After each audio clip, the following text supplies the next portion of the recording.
Hello students, BEd second semester के English pedagogy class में आप सभी का स्वागत है। आज हम लोग यूनिट सेकेंड के जो फर्स्ट पॉइंट है उसको डिस्कस करेंगे लेक्चर 10 में। इसके पहले के लेक्चर्स अगर आप सभी ने नहीं देखे हैं तो इसी चैनल पे आपको सारे वीडियोस मिल जाएंगे सीरियल वाइज। ठीक है, तो आज हम लोग प्रोज को डिस्कस करेंगे। ग्रामर पोर्शन मैक्सिमम हो चुका है, एक आध जो बचा है वो बाद में करा देंगे। पहले इसको स्टार्ट करते हैं प्रोज को। वैसे मैक्सिमम ग्रामर 95% हो चुका है। ठीक है, तो आप लोग अब उसको तैयार करते चलिए। और आज हम लोग जो पढ़ रहे हैं प्रोज, तो इसमें लिटरेरी टर्म्स जो हम लोगों के हैं, जैसे प्रोज होता है, पोइट्री है, शॉर्ट स्टोरी है, नॉवेल्स हैं, ड्रामा है, इन सब का क्या मतलब है, क्या कॉन्सेप्ट है इसका, क्या है एग्जैक्टली ये, और इसके टाइप्स एलिमेंट्स क्या हैं, ये हम लोगों को थोड़ा थोड़ा देखना है। हो मे बी मोस्ट प्रोबेबली इससे लॉन्ग क्वेश्चंस फ्रेम होते हैं। अगर शॉर्ट में पूछता है तो फिर आप शॉर्ट में उसको मेंशन आपको करना पड़ेगा। तो जो चीज़ें पूछेगा, जैसे एलिमेंट्स पूछ दिया तो केवल आप एलिमेंट लिखोगे, कॉन्सेप्ट और नेचर पूछ दिया तो कॉन्सेप्ट और नेचर लिख दोगे। ठीक है, तो ये चीज़ें आपके एग्ज़ाम में आ सकती हैं। तो आज हम लोग डिस्कस करते हैं प्रोज। सबसे पहले बात कर लेते हैं किसके बारे में कि प्रोज होता क्या है, मीनिंग ऑफ प्रोज। ठीक है, तो देखिए, from Latin prosa oratio, straightforward discourse. Prosa oratio से ये बना हुआ है, लैटिन वर्ड प्रोजो ओरेशियो है, इससे प्रोज वर्ड बना हुआ है। रिटन और spoken language in its ordinary form without metrical structure. मतलब इसमें किसी भी लय, ताल और मतलब ऐसी किसी की ज़रूरत नहीं कि हमें इस वर्ड के बाद यही वर्ड लिखना है, ऐसा कुछ नहीं है। हम एक नॉर्मल मतलब जिसको लिटरेचर के बारे में कुछ भी नहीं पता है, जिसको मतलब लिखने नहीं आता, पोएम्स नहीं लिखने आती हैं, जो बहुत अच्छा शब्दों का चयन नहीं कर पाता, वो भी प्रोज को लिख सकता है। मतलब ये जनरल लोगों की एलिमेंट्स हैं, लिटरेरी टर्म्स। ठीक है, written in full sentences which then constitutes paragraph. Full sentences में लिखा जाता है और हर सेंटेंसेस मतलब कुछ सेंटेंसेस को मिला के हम पैराग्राफ बनाते हैं, और पैराग्राफिंग ही इसमें मेन रोल प्ले करते हैं, पैराग्राफिंग इसमें होती है। ठीक है, commonly used in newspaper, magazines, encyclopedia, broadcasting, film history, philosophy and many other forms of communication. बहुत जैसे आप न्यूज़पेपर में जो देखते हो, जो मैगजीन्स में जो देखते हो, आर्टिकल्स जो आते हैं वो प्रोज फॉर्म में ही होते हैं, क्योंकि पोइट्री लिखना सबके लिए इजी नहीं होता है। उसमें एक प्रॉपर आपके पास वोकैब होना चाहिए, एक लिटरेरी टर्म्स में आपको मेट्रिकल फॉर्म में लिखना है। लेकिन प्रोज इजी वे में कोई भी हम आप में से जो भी हैं वो लिख सकते हैं। प्रोज जो भी हमारे मन में है, हमने जिस तरह से मन किया उसको सेंटेंसेस बनाया, सेंटेंसेस में लिखा और उसको पैराग्राफिंग कर दी। ठीक है, तो ये चीज़ हम कर सकते हैं। आई होप आप लोग को प्रोज की मीनिंग में अब कोई कंफ्यूजन नहीं होगा। टाइप्स की बात कर लेते हैं। मेजर इसके 2 टाइप्स हैं, first non fiction and second is fiction. Non fiction क्या होता है? This can be called informational material. इसे इंफॉर्मेशनल मटेरियल भी कहा जाता है। It provides information that is factual. जो सही होता है उसकी यह जानकारी देता है अपनी राइटिंग से। मतलब जो लिखा हुआ मैटर है उसका वो नॉन फिक्शनल तब कहा जाएगा जब वो फैक्चुअल नॉलेज हमें प्रोवाइड करे। Nothing all written material which provide us to factual knowledge, that is called non-fictional prose. ठीक है, non fictional literary. Nothing is make believe in these types of material. मतलब आप मतलब इसमें कोई भी जो चीज़ें होती हैं उस पर किसी भी चीज़ पे आप भरोसा कर सकते हैं। It has some practical utility, और उसको अपने जीवन में आप यूज़ भी कर सकते हो, क्योंकि वो उनकी खुद की फैक्ट चीज़ें रहती हैं। उन्होंने अपने, मान लो किसी की बायोग्राफी है, आपने वो देखी, तो उस व्यक्ति के साथ वो घटा होगा तो उस लिखा हुआ है, लेकिन ज़रूरी नहीं है कि आपके साथ भी वो घटना घटे। लेकिन अगर उसने कोई प्रॉब्लम को सॉल्व करने के लिए कोई रास्ता अपनाया है और आपको भी कुछ ऐसी प्रॉब्लम्स हो रही हैं, तो आप वो रास्ते को ऑप्ट कर सकते हो, क्योंकि वो सही है। मतलब कोई चीज़ें इमॉर्टली नहीं होती हैं, वर्चुअलाइज्ड नहीं होती हैं, रियलिस्टिक वे में यूज़ की हुई होती हैं, इसलिए you can use that the things which that give, ठीक है। बायोग्राफीज़, बायोग्राफी इसके एग्जाम नॉन फिक्शनल के मैंने अभी बताया भी, बायोग्राफी सबसे अच्छा एग्जाम्पल है। A true account of person's life written composed और प्रोड्यूस्ड बाय अनदर। क्या है a true account of person's life? मतलब पर्सन के लाइफ का जो है एक सही जानकारी है। सही जानकारी किस में लिखी रहती है? जब एक साथ कहीं आपको मिले तो that is called his persons biography, वो उस व्यक्ति की बायोग्राफी होती है, ठीक है। ऑटोबायोग्राफी, सॉरी थोड़ा अपोजिट हो गया। बायोग्राफी क्या होता है? A true account of person's life written composed और प्रोड्यूस्ड बाय अनदर। मतलब अगर मेरे बारे में कुछ मेरी लाइफ हिस्ट्री किसी ने लिखी, किसी और ने लिखी है, तो वो मेरी बायोग्राफी हो गई। और ऑटोबायोग्राफी क्या होती है? जो कि मैंने खुद अपने बारे में लिखा है, अपनी लाइफ के बारे में लिखा है, अभी तक के एक्सपीरियंसेस के बारे में लिखा है, दैट इज़ कॉल्ड ऑटोबायोग्राफी। तो ये दोनों चीज़ें जो होती हैं वो फैक्चुअल ही होती हैं। जैसे अगर हम अपने बारे में लिखेंगे तो भी मोस्ट प्रोबेबली सही ही लिखेंगे, ठीक है। बायोग्राफीज़, ऑटोबायोग्राफीज़ जो होती हैं वो सही होती हैं। और बायोग्राफी है, मान लो हम किसी के बारे में लिख रहे हैं तो अपने जानकारी के स्तर से उसको सही ही लिखने की कोशिश करेंगे। अब अगर सामने वाला व्यक्ति ही गलत बता दे, या जो हमारे सामने एविडेंस है वो ही गलत हो, तो वो गलत हो सकता है। लेकिन मैक्सिमम केसेस में क्या है कि बायोग्राफी और ऑटोबायोग्राफी को नॉन फिक्शनल लिटरेरी में रखा जाता है। फिर हिस्ट्रीज़ में भी वही चीज़ है, a chronicle record of past events and development etcetera. क्या है कि एक काल क्रम का जो है, जैसे मान लीजिए गुप्त काल का आपने पूरा हिस्ट्री लिखा, ठीक है, तो आपको जहाँ से भी एविडेंस प्राप्त हुआ, आपको जहाँ से भी आपने किताबों के सहयोग से, वहाँ के जो खुदाई हुई, जो रिसर्चेज हुई, उसके बेस पे आपने गुप्त काल के बारे में कुछ लिखा।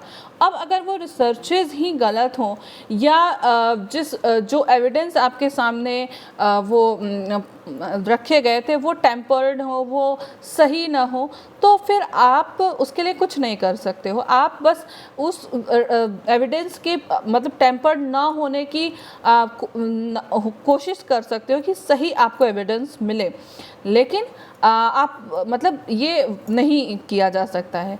तो हिस्ट्रीज़ जो होते हैं वो भी नॉन फिक्शनल में आते हैं, कि इसमें मोस्टली चीज़ें जो हैं वो फैक्चुअल होती हैं। मतलब जानबूझ के कोई भी इसमें गलत चीज़ या वर्चुअल चीज़ें नहीं लिखता, ठीक है। अब आते हैं हम फिक्शन पे। फिक्शन क्या होता है? इट इज़ पार्टली और टोटली इमेजिनेटिवली कंट्रीव्ड। मतलब क्या है कि ये पूरी तरह से या आंशिक रूप से क्या होता है, ये कल्पना पे आधारित होता है। जैसे कि आपने परियों की कहानी सुनी होगी, तो परियों की कहानियाँ क्या होती हैं? क्या वो कोई रियलिस्टिक कहानी है? नहीं, वो फिक्शनल है, क्योंकि वो पूरी की पूरी जो है वो इमेजिन पे बेस्ड है, ठीक है। However, author can also choose to include factual information in a made-up story. It is often referred to as narrative prose, which tells a story.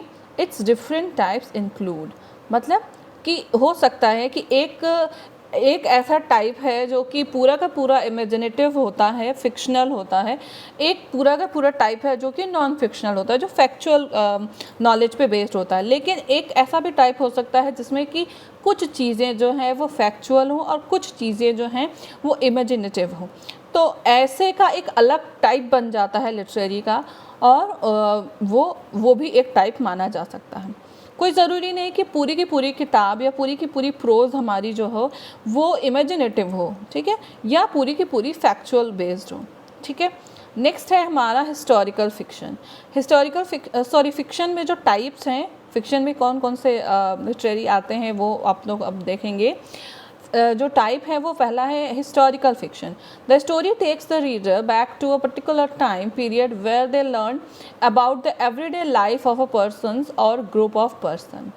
The character may interact with actual historical character, but usually the main character is not based on a real person. जैसे कि आप लोग बहुत सारी historical movies देखते होंगे या आज़ादी वाली जो पिक्चर्स बनती हैं, तो उसमें वो पहला डिस्क्लेमर आता है कि ये सत्य घटनाओं पर आधारित है, लेकिन मतलब इसमें समय स्थान का परिवर्तन किया गया है। तो वैसी जो फिक्शंस हैं वो हिस्टोरिकल फिक्शन में आती है, ठीक है। नेक्स्ट है realistic fiction. The story usually presents a problem to be examined that could be from anybody's life. किसी की लाइफ से जुड़ा होता है।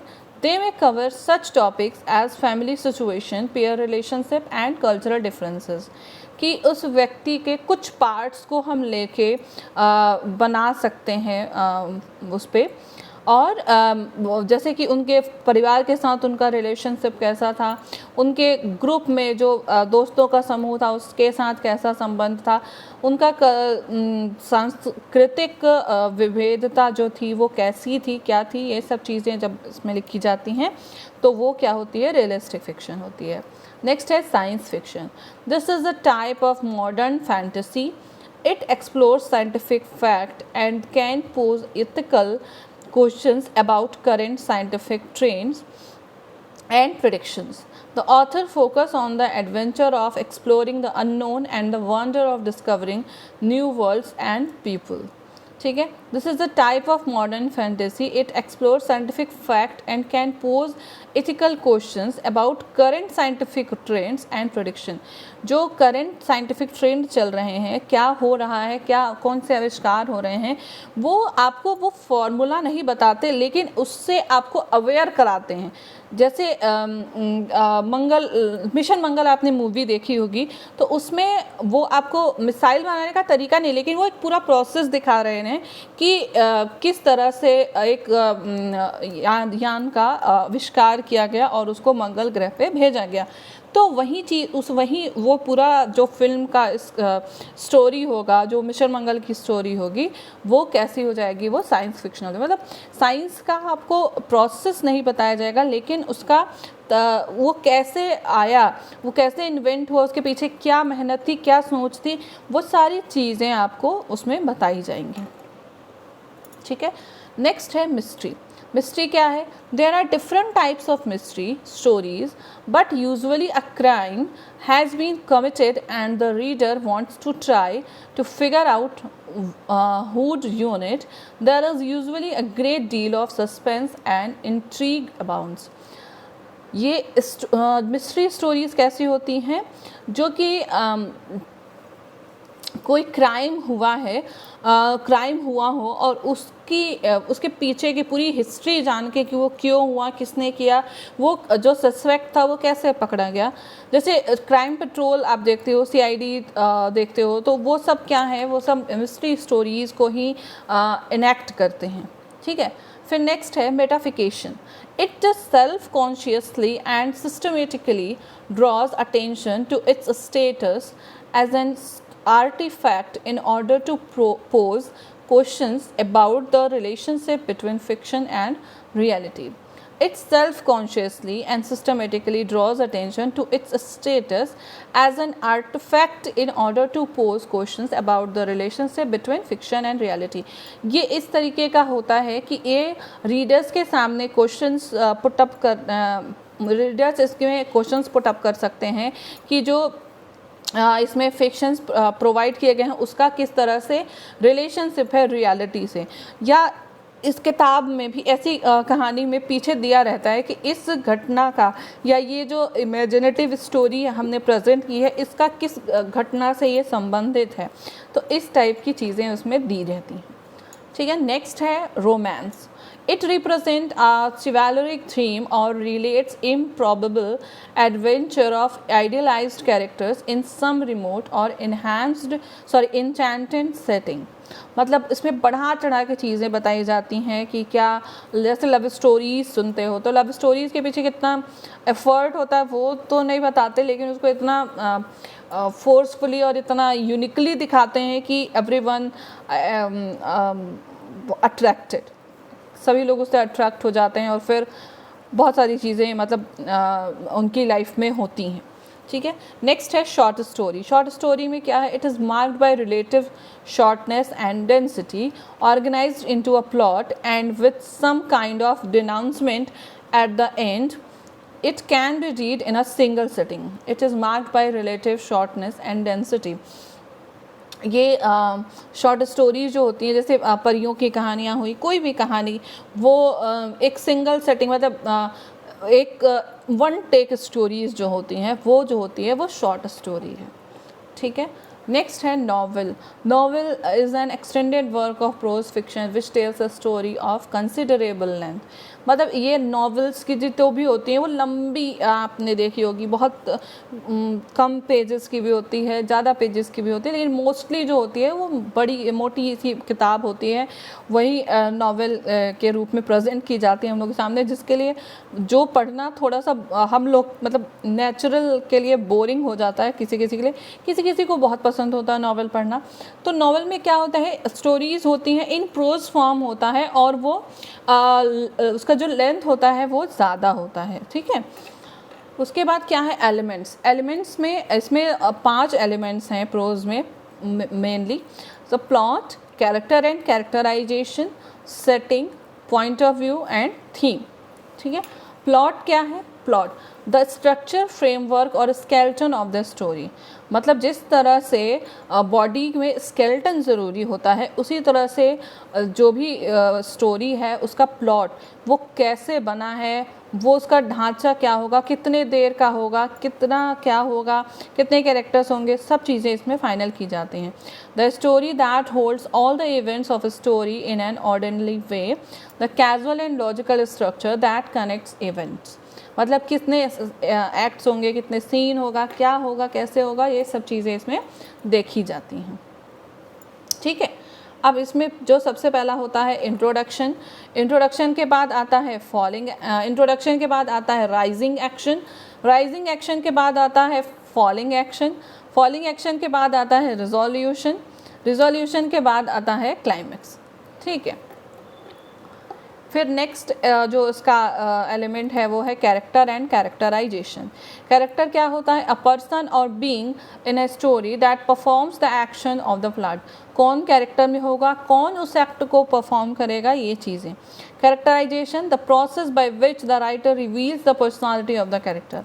जो जिस व्यक्ति के द्वारा, जैसे मान लीजिए हमने हमको भगत सिंह की स्टोरी बताई और एक छोटे से बच्चे को किसी भी बच्चे को बनाया, तो उसके लिए प्रॉपर एक जो उस पर्सनालिटी को सूट करे वैसा हमें चाइल्ड आर्टिस्ट चाहिए।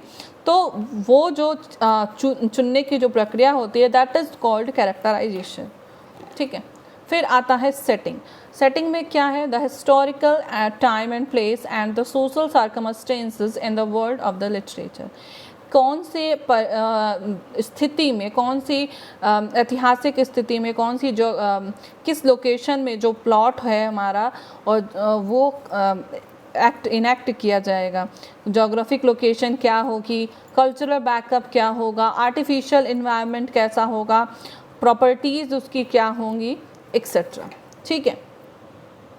Point of view, point of view में कि वो किस पॉइंट ऑफ व्यू से लिखा रहेगा। मतलब point of view is how an author tales his और हर रीडर अबाउट अ कैरेक्टर। मतलब आप जैसे किसी बच्चे को या किसी स्टोरी को प्रेजेंट कर रहे हो, तो उस स्टोरी के पीछे या उस व्यक्ति को प्रेजेंट करने के पीछे जो रीडर है, जो रीडर है या जो लिखने वाला है व्यक्ति, राइटर है, उसका क्या पॉइंट ऑफ व्यू है, उस चीज़ को भी इसमें प्रेजेंट किया जाता है। ठीक है। ये उसके थीम में आता है। थीम, थीम क्या है, जैसे कि फ्रेंडशिप का थीम पे आप स्टोरी लिख रहे हो, प्रोज लिख रहे हो, या वार थीम है, या क्राइम एंड मिस्ट्री है, या रिवेंज है, क्या है। ठीक है। तो ये इसके 6 थीम थे, 6 एलिमेंट्स थे और इसके टाइप्स। तो आप लोग इसको देख लीजिए, पढ़ लीजिएगा और आई होप ये वीडियो आपको प्रोज समझने में हेल्प प्रोवाइड करेगा। जो नेक्स्ट टॉपिक होगा वो हम लोग नेक्स्ट लेक्चर में देखेंगे। तब तक के लिए thank you so much. Take care students.